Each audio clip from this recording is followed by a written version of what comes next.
सकाळचं सगळं काम आवरलंय आणि छान असं स्वयंपाक वगैरे सगळं झालंय. मुलं शाळेत गेलेत. आता मी देवपूजा करणार आहे. शेतात सुंदर अशी गुलाबाची फुलं आलेत तर मी ते तोडायला जाणार. चला तर तुम्हाला पण दाखवते मी शेतातील गुलाबाची झेंडूची फुले. हाय, हॅलो, नमस्कार. तर स्वागत आहे तुमचं माझ्या एका नवीन व्हिडिओमध्ये. आज आहे गुरुपौर्णिमा. तर सर्वांना सर्वप्रथम गुरुपौर्णिमेच्या खूप खूप खूप शुभेच्छा.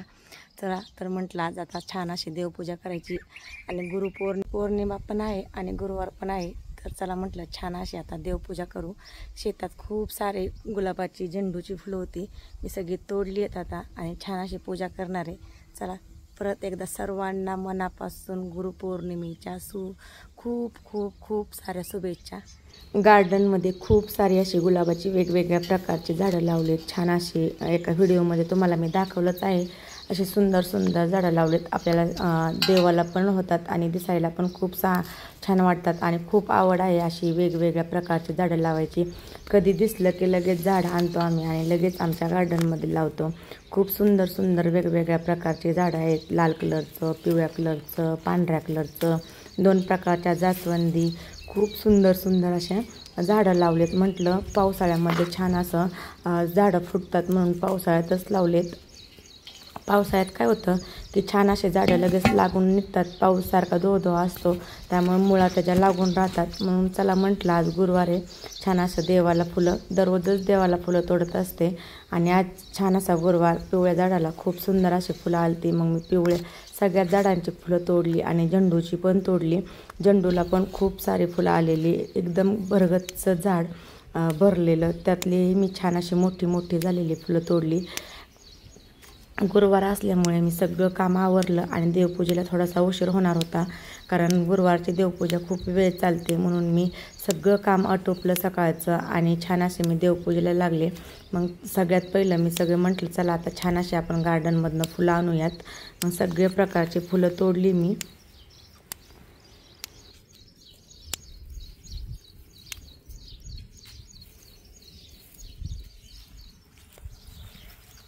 झेंडूची झाडे कुठे पण आलेत. काय होतं की असे देवाला वगैरे वाहिलेले फुलं असे शेतात टाकले की ते तिथंच असे झाडं उगवतात. मग काही झाडं असे शेतात घासात वगैरे पण आलेत आणि काही छोटे छोटे रोप दिसले की मी दुसरीकडे पण नेऊन लावलेत. आणि देवाला कसं फुलं ठेवले तर देवपूजा केल्यासारखी वाटते, मग छान वाटतं. आणि कुठे झाड दिसलं की पहिलं मी ते झाड असं गार्डनमध्ये म्हणा एका साईडला लावत असते. आणि असे हे झाडं लावलेलं नाही आहे, असंच आलेलं आहे. बघा त्याला किती सुंदर अशी फुलं आलेत. आणि देवाला पण आपल्याला फुलं लागतात. देवाला फुलं ठेवले तरच देवपूजा केल्यासारखी वाटते. म्हणून मी नेहमी एकाच दिवशी काही सगळी फुलं तोडत नाही. मी दररोज अशी थोडी फुलं तोडत असते. मग देवपूजा केल्यानंतर फुलं ठेवल्यानंतर खूप छान वाटतं. आणि मला आज एका हंडीमध्ये पाणी ठेवून त्यामध्ये पण छान असं पाणी पाकळ्या वगैरे टाकायचं होतं म्हणून मी थोडीशी जास्तीची तोडली. हे बघा पावसामुळे सगळं मातीत लोळलेलं झाड, मग त्याची पण मी फुलं तोडली. म्हटलं चला धुवून पण आपल्याला ते उपयोगी येईल. खूप मोठी झालेली, मग खूप सगळी माती लागली आहे त्याला. तरी मी ते थोडेसे वेगळे नेले आणि त्याला पाण्यातून काढले आणि बाजूला ठेवले. इकडे मी छान असं सगळं मंदिर स्वच्छ केलेलं, एकदम स्वच्छ पुसून घेतलेलं. छान असं त्याच्यावरती वस्त्र वगैरे हातरून ठेवलेलं. सगळे देव मी छान असे धुलेले आणि सगळी तयारी करून ठेवलेली. तयारी झाल्यानंतर सगळे देव मी छान असे पाण्याने त्यांना आंघोळ वगैरे घातलेली. आणि सगळी देवपूजा करताना मी नेहमी सगळ्या वस्तू माझ्या जवळ घेत असते. आणि म्हणजे कसं सारखं उठायला नको म्हणून मी सगळ्या वस्तू रांगोळीसहित जवळ घेत असते. सगळं छान असं मंदिर पुसलेलं मी आणि देवांनाही छान अशी आंघोळ घातलेली. छान पुसून मी सगळे देव जागच्या जागेवरती लावले आणि सुंदर अशी मी रांगोळी पण काढली आणि छोटीशीच काढली कारण आराध्या आली की लगेच ती पुसून काढते म्हणून एकदम छोटी आणि सुंदरच रांगोळी मी काढली.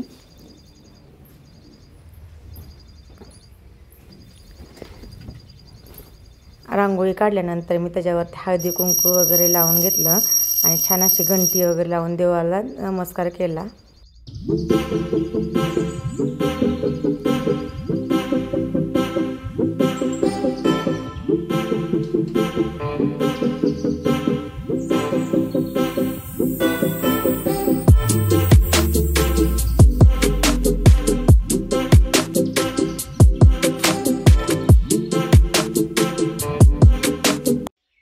देवपूजा वगैरे सगळी आवरली. छान अशी देवाची पूजा केली, फुलं वगैरे मांडून छान असा देवाला प्रसाद मांडलाय. आज गुरुवार आहे आणि गुरुपौर्णिमा आहे, तर छान अशी सगळे देवांना छान अंघोळ वगैरे घातली आणि छान अशी देवपूजा केली. हे बघा सगळे देव छान असे मांडून घेतलेत.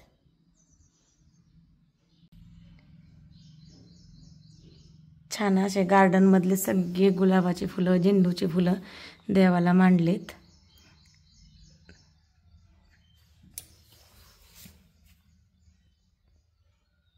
देवपूजा वगैरे सगळी आवरली, सुंदर देवपूजा झाली.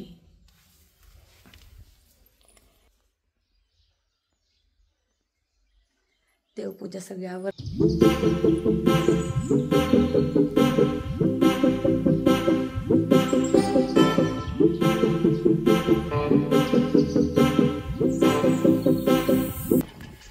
काल परवा इतका पाऊस झाला, नशीब सगळी बाजरी खुरपून झाली.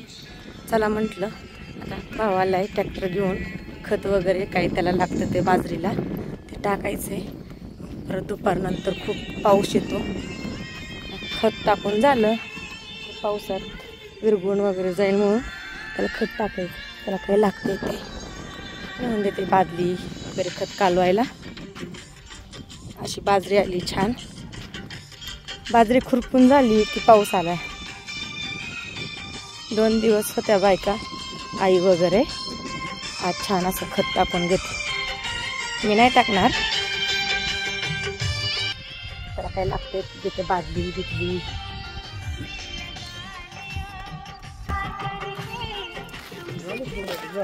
आणि ती काळ काय खत आहे किती एक पिशवी टाकली का? आणि जिथं पातळ आहे तिथं जास्त टाकावं.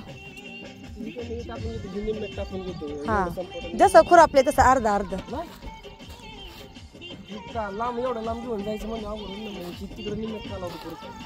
नाही थोडीशी कुठंतरी पातळ झाली ना,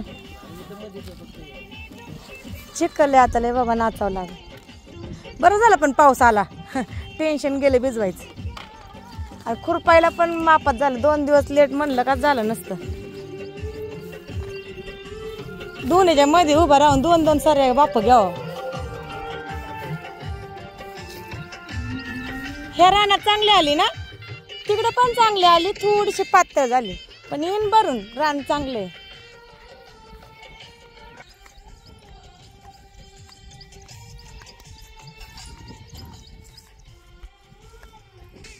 शेळ्यांना चांगलं गवत झाले.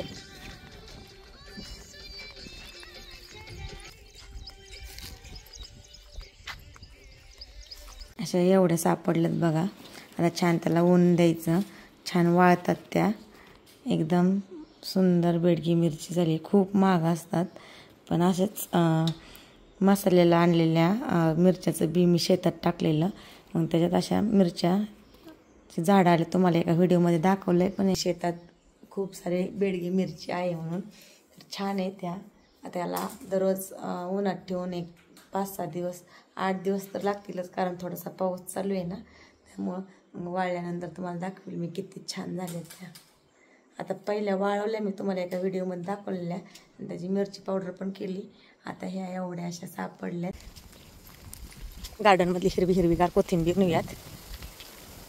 आज पनीरची भाजी करायची. अशी शेतात कोथिंबीर असली तर काही मी घरात नेऊन ठेवत नाही, अशीच लागली की ताजी घेऊन जायची. चला एक प्लेट आणली, त्या प्लेटमध्ये छान अशी एक कोथिंबीर नेते थोडीशी. नसल्यानंतर विकतच आणावी लागते आणि आणल्यानंतर फ्रीजमध्येच मग अशी ताजी असल्यानंतर काही फ्रीजमध्ये ठेवत नाही, मग छान वाटतं असं ताजी नेऊन, एकदम वास पण छान राहतो. अशी टाकली आहे आज ती पावसाने, बघा कशी पावसाने त्याला सगळं वाकून बसली. ते आज शेतात बाजरीला खत टाकलेलं, इतका धो पाऊस आला, खूप छान झालं. आता पाणी द्यायची काही गरज नाही, त्यासाठीच सगळ्या बाजरीला खत टाकून घेतलेलं.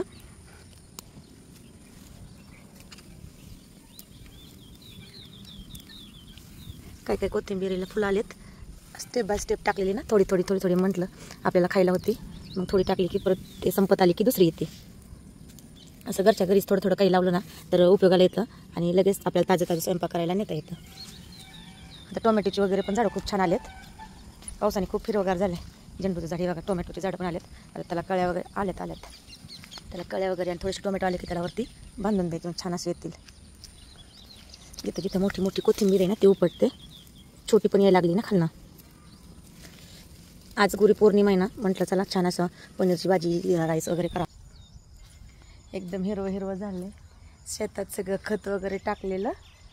आता पाऊस सगळीकडे पाऊसच आहे, एकदम हिरवं झालं आहे. अजून पावसाचं पाणी पडते. चला हे बघा किती छान हिरवी कोथिंबीर आहे शेतातील.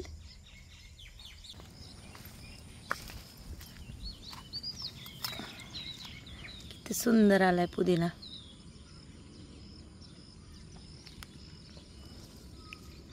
त्याला छान असं शेणखत वगैरे भेटल्यामुळं खूप छान फुटलाय. जेव्हा नव्हतं तेव्हा विकत आणावं लागायचा, असं शेतात असलं की बघा गार्डनमध्ये सगळं लावून दिलंय, मग जेव्हा लागन तेव्हा असं छान असं नेता येतं. एकदम ताजा इतका छान वास येतोय ना त्याचा, खूप छान वास येतोय. ते कोथिंबीर, पुदिना आणि छान अशी पनीरची भाजी. आराध्या दुकानात गेलेली, चॉकलेट वगैरे खायची होती म्हणून गेलेली, आता आली की हे बघा छान पुदिना, कोथिंबीर, स्नेक प्लांट यांनी तोडले. ते शिळीच्या पिल्लांनी त्याला कुंडीला पाडलेलं, हे छान आहे ह्या कुंडीतलं.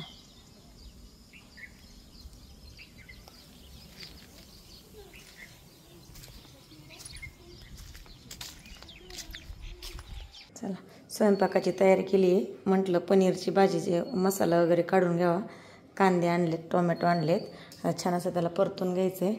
या पुदिनाचा किती वास सुटला आहे सगळीकडे, इतका छान वास येतोय ना, खूप छान असं ताजा किती मोठी पानं झालीत, खूप छान तोडून आणलं आहे तरी किती छान वास येतोय त्याचा. ही कोथिंबीर खूप छान सगळा वास सुटला आहे. आता छान असं पनीरची मी मसाल्याची तयारी करते. सगळं आता पीठ वगैरे मळून घ्यायचं आहे.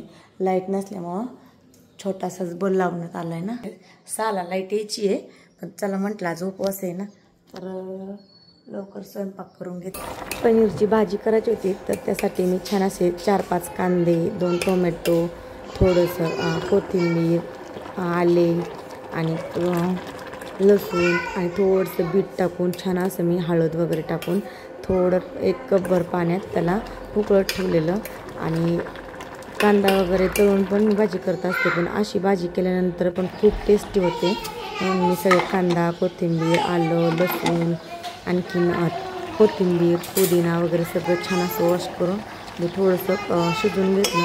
असं उकळून घेतल्यानंतर पण छान अशी ग्रेव्ही तयार होते, खूप सुंदर भाजी लागते.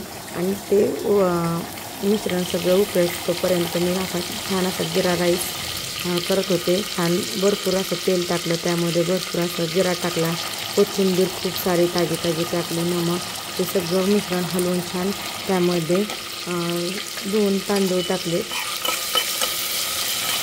जिरा राईस पण पनीर वगैरे केल्यानंतर छान लागतं, म्हणून मी पनीरची भाजी वगैरे केली का जिरा राईस खात असते, मुलं खूप आवडीने खातात. मग कोरडा पण छान लागतो, बिना रशीचा वगैरे सुद्धा असा जिरा राईस खूप छान लागतो. सगळे धुलेले तांदूळ मी त्यामध्ये टाकून दिले.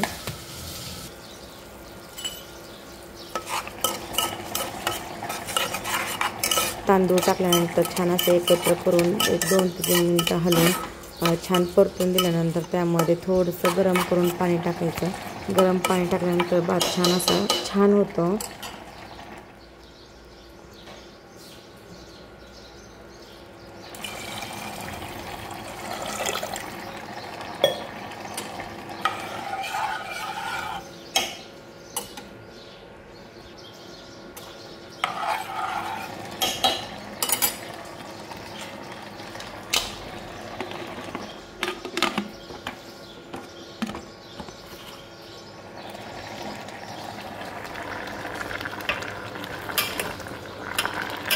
कांदा वगैरे पण उकडत आलेला छान असं त्याला एकदम छान मऊ शिजेपर्यंत त्याला एक 10 ते 15 मिनटं शिजून दिलं. तोपर्यंत थोडंसं एका मिक्सरच्या भांड्यामध्ये आलं, लसूण, कोथिंबीर, आणखीन थोडंसं खोबरं आणि पुदिना वगैरे थोडा वाटून घेतला फोडणीसाठी.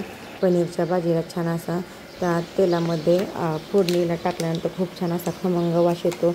त्यासाठी सुहाना मसाला, गोडा मसाला, थोडंसं मटण पावडर, मटण मसाला असे सगळे मसाले मी काढून घेतले. म्हटलं तो पण शिजेपर्यंत आपली तयारी होऊन जाते म्हणून मी छान असं वाटण, मसाले, कोथिंबीर खूप सारी अशी धुवून घेतली.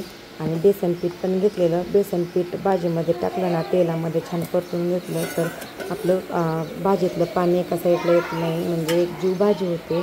खूप छान असे ग्रेव्ही तयार होते त्याची. त्यामुळं नेहमी अशा ग्रेव्हीच्या भाजी करताना आपण बेसन पीठ टाकलं ना तर खूप छान अशी भाजी होते.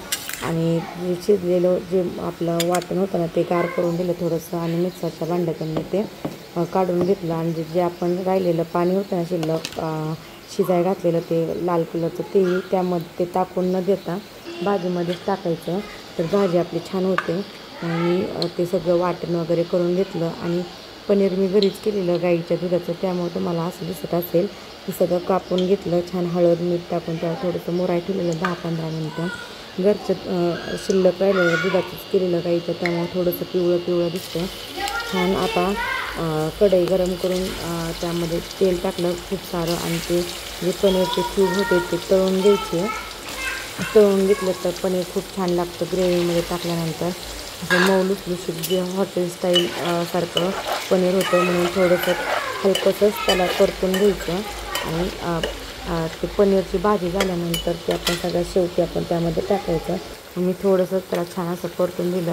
आणि घरी पनीर केलं की थोडंसं ते असं खूपच मऊ होतं आणि थोडंसं तुटल्यासारखं वाटतं, पण खायला खूप टेस्टी लागतं म्हणून मी नेहमी घरीच करत असते. आणि थोडंसं खालून घेतल्यानंतर सगळे क्यूब ते तेलातले काढून घ्यायचे. त्यानंतर मी काही पनीर होतं म्हणून मी थोडेसे त्यामध्ये काजू ॲड केले. त्याला म्हटलं काजू आणि पनीरची एकत्र भाजी पण छान लागणार आणि मुलं पण खूप आवडीने खातात म्हणून मी त्यामध्ये थोडेसे काजू पण ॲड केले. आणि आरवची फेवरेट भाजी आहे पनीरची आणि काजूची, म्हणून मी पनीरचे क्यूब थोडे वाटले मला म्हणून मी त्यामध्ये वाटी भरून काजू पण टाकले. छान तळून पण घेतले मी काजू. आणि राहिलेलं शिल्लक तेलामध्ये थोडंसं जिरी, वाटलेलं वाटण, खोबरं, लसूण, आलं, कोथिंबीर, पुदिन्याचं जे वाटण केलेलं ते छान असं एकदम खमंग वास येईपर्यंत मी ते परतून घेतलं. खूप छान असं परतून घेतल्यानंतर भाजी पण खूप छान लागते आणि त्याचा स्मेल पण खूप छान येतो. छान असं मी त्याला परतून घेतलं.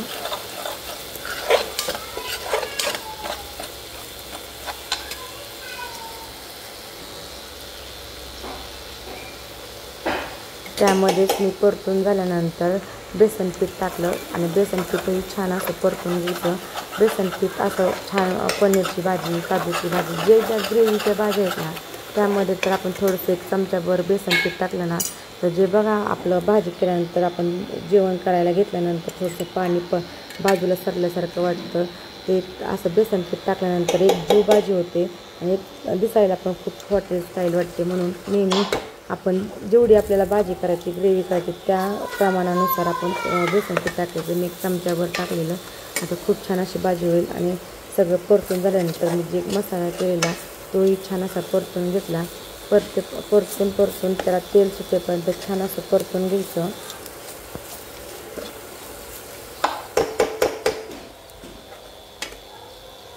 वासही खूप छान येत होता. परत त्यामध्ये पुदिना वगैरे टाकलेला छान, आलं, लसूण, कोथिंबीर खूप सारी टाकलेली, खूप छान असा स्मेल पण येत होता. आणि सगळीकडे बघा किती कढईला तेल सुटायला लागले खोबरं वगैरे टाकल्यामुळं आणि ते तसं तेल सुटेपर्यंत छान परतून द्यायचं.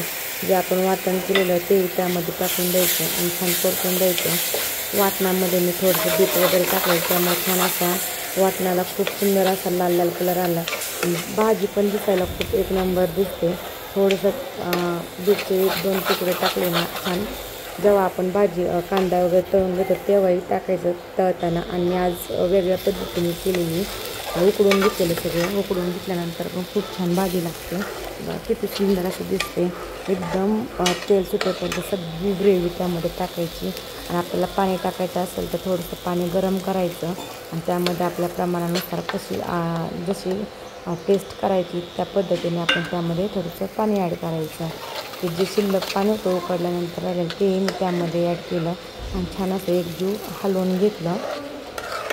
खूप सुंदर वास येत होता त्याचा, इतका छान. मुलांना पण खूप आवडते घरी केलेली भाजी आणि घरी केलेली भाजी खूप आवडीने खातात. आणि आमच्या घरी सगळ्यांना मी केलेली पनीरची भाजी खूप आवडते म्हणून मी मधनं पनीर पण मी विकत आणत नाही. जेव्हा दूध शिल्लक राहील तेव्हा मी लगेच करत असते. कधी पनीरची भुर्जी करते, कधी ग्रेव्हीची भाजी करते. असं काही गुरुवार सोमवार असं काही उपवास वगैरे सण असेल की मी लगेच करते. आज छान अशी मला खीर पण करायची होती. गुरुपौर्णिमा होती आणि गुरुवारची नेहमी खीर वगैरे करत असते आणि छान असं स्वयंपाक देवाला नैवेद्य वगैरे द्यावा लागतो. मी छान स्वयंपाक वगैरे करत असते आणि देवाला पण नैवेद्य द्यायचा. छान असं त्यामध्ये उकळलेलं पाणी टाकलं मी आणि जस्ट आपल्या प्रमाणाने टाकायचं त्यामध्ये उकळलेलं पाणी आणि जशी पाहिजे तसं मला पाहिजे तसं मी त्यामध्ये थोडंसं पाणी ॲड केलं आणि छान असं कमी गॅसवरती त्याला आता शिजवून द्यायचं. आणि शिजल्यानंतर पनीरच्या भाजीमध्ये जे काही आपण पनीर तळलेलं असतं ते टाकायचं. लगेच नाही टाकायचं कारण त्यामध्ये लगेच ते खराब होतं, म्हणजे सगळं फुटून जातं. मग त्यामध्ये ते खूप दिसत नाही. मग ही जेव्हा आपली ग्रेव्ही शिजेल तेव्हाच आपण टाकायचं. मी छान अशी ग्रेव्ही शिजवून घेतली एकदम झाकण वगैरे ठेवून आणि मग त्यामध्ये मी जे काही पनीरचे तुकडे तळलेले काजूचे ते त्यामध्ये मी टाकून दिले. खूप सुंदर अशी भाजी झाली.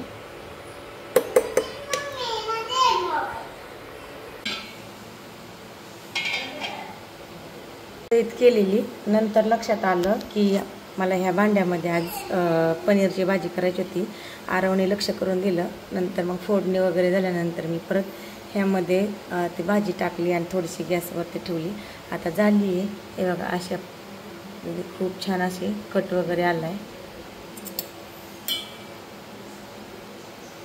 मी आधीच म्हणलेलं की या भांड्यामध्ये मला आज करायची पण माझ्या लक्षातच नाही करते वेळी. मग आरवने लक्षात करून आणल्यानंतर म्हटला की ह्या भांड्यात तू भाजी करणार होती केली नाही का. मग मी परत या भांड्यामध्ये ओतून छान अशी शिजत ठेवली. छान झाली आहे. आता तिला एक अर्धा तास पनीरची भाजी मुरल्यानंतर खायला खूप छान लागते म्हणून मी लवकरच करून ठेवली. आता जेवायच्या टायमिंगपर्यंत छान अशी मुरल. आणि ह्या साईडला छान अशी खीर केली आहे. सगळं छान परतून उकळायला ठेवलं दूध. त्यामध्ये मला शेवई टाकायची आहे. चला सगळं चपाती वगैरे सगळं करून घेते आणि देवाला नैवेद्य दाखवते. देवासाठी नैवेद्य देवाला प्रसाद ठेवायचा.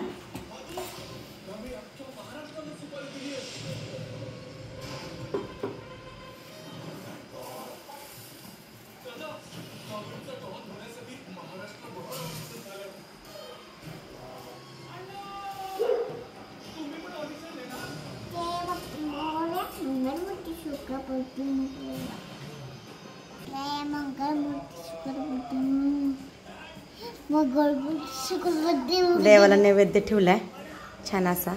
आता आरव जेवणार आहे. काय करते? देवाला ठेवला मी बाळा. आराध्या पण सेम मी जसं करेल तसं करते. हां छान ठेवला. किती हुशार आहे बाबू. आजचा व्हिडिओ कमेंट करून नक्की सांगा. अशीच नवीन नवीन व्हिडिओ पाहण्यासाठी चॅनलला लाईक करा, शेअर करा, कमेंट करा आणि सबस्क्राईब करा. भेटूया एका नवीन व्हिडिओमध्ये. Bye bye.